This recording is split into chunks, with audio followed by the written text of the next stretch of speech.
People have very high standards how they want their work life to be. And I said, look, if you can get your work life to be where you enjoy half of it, that is amazing, because very few people ever achieve that. Because the truth is, everything comes with overhead. That's reality. Everything comes with pieces that you don't like. You could be a Supreme Court justice and there's still gonna be pieces of your job you don't like. Every job comes with pieces you don't like. And we need to say, that's part of it.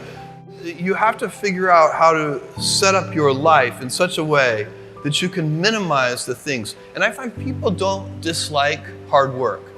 What people dislike is being out of control.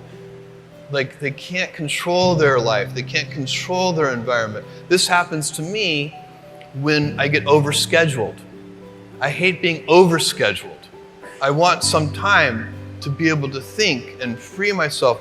We all have the same amount of time in the world. Nobody has more time than anybody else. And when you become a very successful person, one of the things, you start to get overscheduled.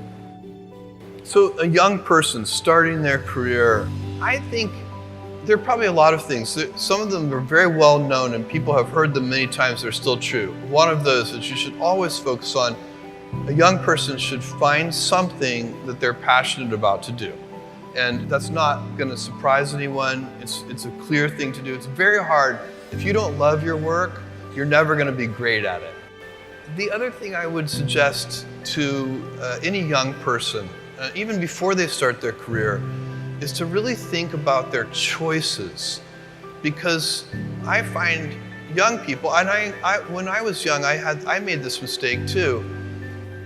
You can get very fixed on your gifts. So everybody has gifts. You know, you have gifts and you have things that you didn't get gifted. Maybe you're extremely beautiful, maybe you're extremely good at mathematics, there are a lot of things that you can be given. But those things can confuse you because they're not the things that construct your life. It's your choices that construct your life, not your gifts. You can celebrate your gifts, be proud of them, be happy of them. Actually, don't be proud of them, be celebratory of them, but you can't be proud because they're gifts, they were given to you. You didn't earn them. You can only be proud of the things you earn. And so, as I got older, I started to realize I wasn't proud of my gifts. I was always good at school. School was always easy for me. And I was always proud that I was a great student. I got A's in all my classes. I was good at math, all of that. And I thought that's who I was. But it's not true. Those are the things that are gifts. What was hard for me is deciding to work hard, deciding to use my gifts in certain ways, to challenge myself, to do things that I didn't think I could do, to put myself in uncomfortable situations.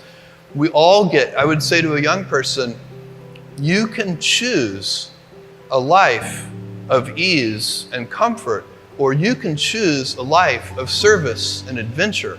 Which one of those, when you're 90 years old, are you going to be more proud of? My advice would be the same for any kind of entrepreneur. And that is, make sure that you are focused on something you're passionate about. So if you look at the early internet companies, they were started and focused on doing something that they thought was very interesting long before the internet was fashionable in any way. We are currently an underdog once again. We've been in business for 6 years, and there was exactly 1 year where we were not the underdog, and that was 1999. I like the underdog years because it makes, I liked it when all the people we hired, their parents told them they were crazy. Like that was kind of the good era. Fortunately, it's back. In 1999, all the parents were like, giving their brothers and sisters high fives. My son is working at Amazon.com.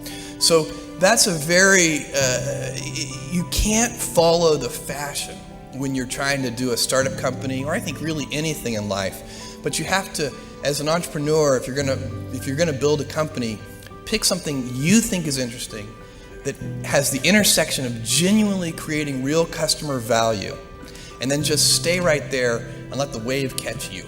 Whatever it is that you want to do, there's going to be risk in your life, and risk is a necessary component of progress.